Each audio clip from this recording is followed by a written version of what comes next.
За сайн байцгаана уу хүмүүс ээ. Саад илэг өнөөдрөөс эхлээд манай номын клубын шинэ гишүүн болж байгаа. Намайг Халиун гэдэг энэ номын клубын ахлагч.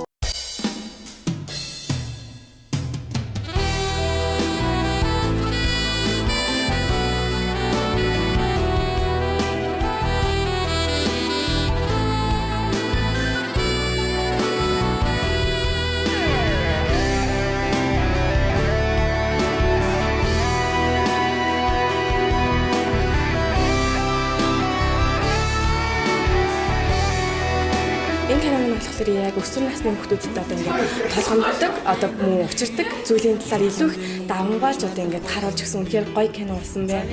Яг эмзэг цэгэнд хэмжиж асуудал юм уу? Яг тийм асуудлыг гоё цацсан шиг санагдсан. Яг бидний үеийн хүүхдүүд болохоор бидний сэтгэл туссан. Өсвөр үеийн амьдрал тулгаж байгаа тийм нийгмийн асуудлыг маш их хүндсэн байна. Тэгээд өсвөр үеийнхэн мөгөөд эцэгчүүд маань заавал ирж үзээрэй гэж уриалмаар байна.